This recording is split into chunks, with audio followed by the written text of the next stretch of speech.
오늘의 뉴스 정면 승부 4부 시작합니다. 저는 이 풍문으로 들었어. 이 음악 들으면 그 범죄와의 전쟁이라는 영화가 제일 먼저 떠오르거든요. 근데 우리가 오늘 여기에서 얘기하는 건 뭐 범죄하고는 상관이 없습니다만 뭐 그래도 상당히 복잡한 문제를 얘기를 하려고 합니다만 화요일 4부 정면 마수다죠. 오늘도 두 분 모셨습니다. 한 분씩 소개해드리겠습니다. 먼저 국민의힘 김병민 전 최고위원이십니다. 어서 오십시오. 예, 안녕하세요. 예, 그리고 한국정치평론가협회 배정호 회장이십니다. 어서 오십시오. 안녕하세요. 예, 그 국민의힘 전대 날짜 이 올림픽이라는 게 굉장히 중요한 행사죠. 물론 예, 이게 얼마나 중요하냐. 정치 행사까지 영향을 미쳐요. 당연히 그럴 수밖에. 이게 그러니까 관심을 뺏어가서 그런 거죠. 네, 제가 지난주에 우리 당인이란 당직자를 만났는데 전당대회 어떻게 될 거냐 물어보니까 제일 먼저 꺼낸 얘기가 올림픽이었습니다. 그러니까 과거에 전당대회 준비했던 예를 보면 이 올림픽 기간에는 도저히 할 수도 없거니와 올림픽이 끝나고 나서 전당대회를 치르면 올림픽 기간 동안 선거 캠페인 해야 되는데 누가 보겠냐는 거죠. 뉴스에 나올 공간도 없을 거고 그러면 올림픽 전에 치를 수밖에 없고 결과적으로 전당대회를 이제 막 시작하는 게 6월 달 속도가 빨라질 거다 얘기를 했는데 거의 그대로 되더라고요. 아니 근데 민주당은 8월에 하잖아요. 그렇습니다. 올림픽 끝난 다음에 그거 어떻게 해요 거기는? 거기는 관심이 없어야죠. 이재명 대표 연임해야 되니까. 그래요? 아니, 지금은 이제 그 생각을 못했네. 죄송합니다. 아니 그거는 모르고 근데 뭐 그렇게 되겠지만 민주당은 지금 걱정할 때가 아니고 국민의힘이 좀 걱정을 많이 해야 되는 때인데 저도 좀 걱정이 되는 이유가요.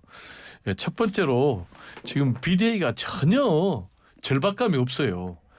총선 참패했으면은 뭔가 좀 절박감으로 변해야 되는데 이건 뭐 총선에서 마치 이긴 정당 같이 여유가 만만한 그런 게 좀 염려가 되고 두 번째로는 속도가 너무 느려요. 4월 10일 날 총선 참패했으면 즉각 해야 되는데 지금 7월 25일 날 하면 석 달이 넘어가지고 하니까 이걸 국민들이 좀 수용할 수 있을지 그리고 말씀하신 대로 시기로 7월 25일이면 휴가철이고 뭐 또 올림픽 직전 해가지고 흥행성이 좀 상당히 떨어질 것 같은데 그래서 뭔가 결론이 좀 나와야 된다. 결론이 뭐냐. 전대 룰을 변경을 확실하게 좀 해서 민심을 반영할 수 있는 그런 결론 나오고 지도체제도 뭔가 좀 국민의힘이 바뀌겠네? 새로운 인물이 나오겠네? 이런 좀 모습을 보여줄 수 있는 변화가 필요하다. 이런 생각이 듭니다. 그 룰 어떻게 될 것 같으세요? 룰 변화는 첫 번째 당심 100%로 돼 있는 당원 100% 투표를 여론조사 비중을 반영할 것 같습니다. 뭐 30%가 될지 50%가 될지 모르겠습니다만 일정 부분 반영하는 데에 대한 기본적인 공감대가 있는 것 같고요. 이제 두 가지가 더 중요한데 하나는 집단 지도 체제로 바꾸자 이런 목소리들이 최근에 나오고 있거든요. 지금은 단일성 지도 체제라 해서 당대표 최고위원을 따로따로 선출하는데 이걸 집단 지도 체제로 바꾸게 되면 이른바 한동훈 위원장 견제론처럼 비춰질 수 있습니다. 근데 최근에 나오는 얘기가 한동훈 위원장 견제하려다 유승민 의원 지도부 들어간다 이런 얘기가 나오거든요.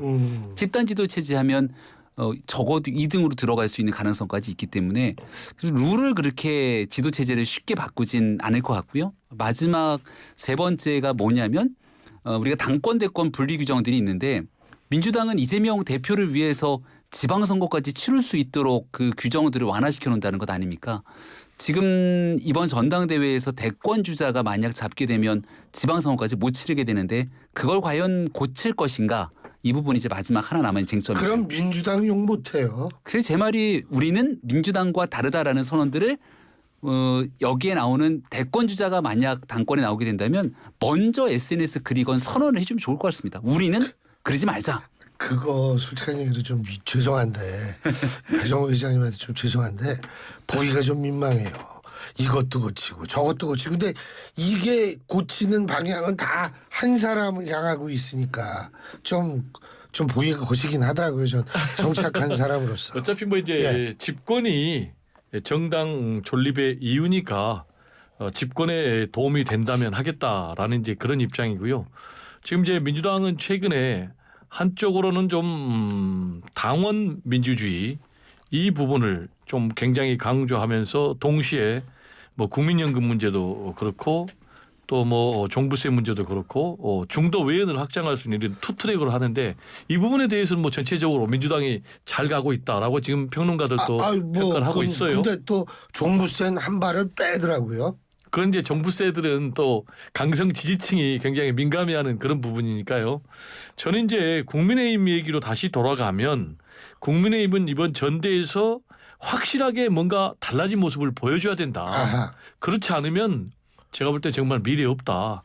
잘 알겠지만 언론들도 많이 지적을 했지만은 지금 참패했음에도 불구하고 뭐 워크숍 연찬회에서 윤석열 대통령 엎어컷 날리고 고기 굽고 또 맥주 파티 했거든요. 근데 그날이 훈련병 연결 시간 그런 날이지 않습니까? 이런 모습을 보고 과연 국민들이 어떤 생각을 할까? 그래서 저는 이번 국민의힘 전당대회에서 확실하게 바꿔야 될 것은 뭐냐면 첫 번째로 민심이 대거 반영되는 그런 전대 룰로 바꿔야 된다. 그래서 민주당 같은 경우 25% 반영하거든요. 저는 필요하다면 50%는 과감하게 반영해야 된다. 국민의힘 네. 25 받고 25 더 더블로. 네. 저는 이게 필요하고 두 번째로 반드시 집단 지도 체제가 와야 된다. 그래서 정말로 다양한 인재들이 다양한 목소리를 내놔야 되는데 아까 우리 최고위원께서 말씀하셨는데 잘 바꾸기가 어려울 것이다. 그렇게 되면 유승민 전 의원이 지도부에 들어오니까. 그런데 유승민 전 의원이 들어와야 돼요. 그래서 이런 목소리가 전달이 돼야 되는 거예요. 그래야만이 당하고 대통령실 관계가 수직적 상하 관계가 아닌 게 되는 거예요. 그래야만이 민심이 전달되지. 지금도 여전히 우리는 한 몸이다. 윤석열 대통령 줄 서고 딱 줄 서고 이러면 미래가 없는 거죠. 그 민주당은 또 바꾸시죠. 그러니까. 이재명 대표 이번에 바꿔서 전당대 한번 해요. 그러면 이재명 대표 바로 뒤에 박용진 최고위원 이렇게 딱 들어가서 그러니까 이런 모습들이 있으면 다양성의 기치가 있긴 있습니다만 당대표가 뭔가를 하려고 하는 순간부터 거기에 계속 불협화음이 나는 모습을 2016년도 당시 16년도였죠. 14년도 서청원, 김부성 당시 이 국민의힘 과거에 새누리당 지도부가 보여줬던 예들을 다 여실히 기억들을 하고 있습니다. 그래서 이게 단일성 지도체제랑 집단 지도체제 모두의 장단이 있는데 지금 현재 상황에서 집단 지도체제로 가겠다는 건 한동훈 위원장이 될 것 같으니까 여기에 대해서 어느 정도 좀 힘을 빼겠다라는 형국처럼 비춰져서 아마 사람을 이 목적에 두고 여기에 대한 규정을 바꾸는 모습들은 지금 현재 국민의힘으로 가기는 꽤 어려워 보인다 생각합니다. 제가 말씀드린 것은 한동훈 견제론하고 전혀 상관없이 국민의힘이 민심의 소리를 전달할 수 있는 그런 정당으로 탈바꿈하기 위해서는 뭐가 필요하냐 두 가지를 얘기한 거예요. 100% 당원으로 하면은 윤석열 대통령 1인 지배 정당에서 벗어날 수 없다라는 것 하나. 그리고 현재 단일 지도 체제로 하면 다양한 목소리를 가진 그런 당권 주자들 또 대권 주자들이 오지 못하기 때문에 여전히 윤석열 대통령이 1인 지배하는 그런 정당이 된다라는 차원에서 얘기를 했고요. 지금 민주당도 달라져야 된다라고 얘기를 하셨는데 저는 민주당도 당연히 달라져야 된다고 생각을 합니다. 그런데 민주당 같은 경우는 지금 국민의힘에서 뭐 이재명 사당이다. 또는 뭐 일극 지배 체제다라고 공격을 했지만은 정작 교통정리 했음에도 불구하고 지금 뭐 추미애 의원이 안 됐지 않습니까 국회의장에. 이 얘기는 뭐냐 반대로 이재명 대표 1인 사당이 아니구나 민주당이 건강하구나라는 걸 보여주는 거거든요. 저는 이번 국민의힘 전당대회에서도 정말 민주당에서 일어났던 이런 깜짝 이변이 좀 일어났으면 좋겠어요. 자, 지금 이변 말씀하셨는데 아까 3부에 신평 변호사님하고 인터뷰를 했거든요. 근데 신평 변호사님이 마지막에 야, 이 한동훈 위원장 말고 또 누가 있을까요? 뭐 이런 얘기 친윤 뭐 이런 얘기를 하는데 신평 변호사님이 아유 요새 이거 저 황우여 비대위원장 하는 거 보니까 너무 잘합디다. 그렇게 말씀하셨어요. 어떻게 판단하십니까? 황우여 비대위원장 다시 한번 대표직 도전 대표 맡는다는 거 그 시나리오 어떻게 보세요? 뭐 누구나 출마의 자유는 있으니까. 지금 되게 놀라시네. 아니, 제가 놀란 건 너무 잘하고 있다는 얘기에 깜짝 놀랐죠. 예, 왜냐하면 어느 국민들도 지금 있는 국민의힘의 상황을 보고 참 잘하고 있다 박수를 보내기 어려울 거라고 봅니다. 지난 주말 사이에 당의 핵심 관계자 한 명이 늦은 시간 전화가 왔는데 이 당의 위기를 좀 어떻게 돌파하면 좋겠는지 아이디어를 좀 다 쓰면 좋겠다 이렇게 얘기하는데 당이 잘 가고 있으면 이런 얘기 저한테 할 이유가 없는 것 아니겠습니까? 굉장히 어렵고 힘든 상황이고 또 그럼에도 불구하고 황우여 비대위원장이 이제 비대위원장으로서의 역할을 하기 위해 노력을 하는 건 있죠. 전당대회까지 안착시키기 위한 관리형 비대위이기 때문에 특별한 사고를 치지 않고 안정적으로 가고 있으나 지금은 변화 혁신하면서 없던 지지율까지 끌어와야 되는 상황인데 당은 집권당이기 때문에 대통령실 정부와 함께 가는 것 아닙니까? 네, 윤석열 정부의 지지율이 워낙 낮은 단계에 계속 포집돼 있기 때문에 이 대통령실과 정부의 지지율을 견인하지 못한다면 그 책임도 당에게 있죠. 그래서 지금 황우여 비대위에 만족감을 가지고 있다면 이건 민주당 지지층에서는 만족감을 가질 수 있으나 국민의힘 지지층에서 만족감을 가지기는 어렵다고 봅니다. 예. 그 황우여 그 민주당 지지층 입장에서 황우여 비대위원장 잘하고 있다고 보세요? 아이고 황우여 비대위원장이 말씀하신 대로 뭐 대표 출마해서 대표 된다면 민주당에서는 땡큐일 것 같아요. 왜냐하면 지금 제가 계속 얘기하고 있는데 국민의힘은 참패를 했기 때문에 변화를 해야 돼요. 다 바꿔야 돼요. 그런데 한동훈 전 위원장 되면 땡큐 아니고요. 한동훈 위원장이 돼도 땡큐일 것 같아요. 왜냐하면 왜냐하면 다 감사하는 마음으로 사는 거네요. 아까 앵커께서 말씀하신 예. 대로 정말 새로운 스타가 나와야 된다. 저는 이렇게 생각을 합니다. 이 잘못하면은 종교적인 할렐루야 뭐 이런 거 나올 것 같은데. 근데 알겠습니다. 그 얘기는 여기서 쳤고요. 지금 윤 대통령 동해 석유 발언 어떻게 들으셨습니까? 저는 모처럼 참 반가운 소식을 접했다 생각합니다. 국정 브리핑이라고 하는 형식의 첫 번째를 빌어서 석유 얘기를 한 것에 대해서는 앞으로도 국정 브리핑에 좋은 정책 뉴스를 많이 가져갔으면 좋겠다는 생각이어서 국정 브리핑과 석유 하나만으로 끝나게 되면 민주당의 정치 공세가 이어질 수 있겠죠. 국면 전환하려고 한 것 아니냐. 근데 그런 형식적인 내용을 떠나서 내용적으로 보더라도 이게 한두 해 있었던 게 아니라 2007년도 8년도부터 쭉 오랫동안 이어졌던 프로젝트의 일환이고 올 초에 미국의 이 물리 탐사에 대한 결과를 받고 있는 그대로 보고하기 전에 국내 전문가들과 함께 2중 3중 검증 작업을 거쳤다는 것 아니겠습니까?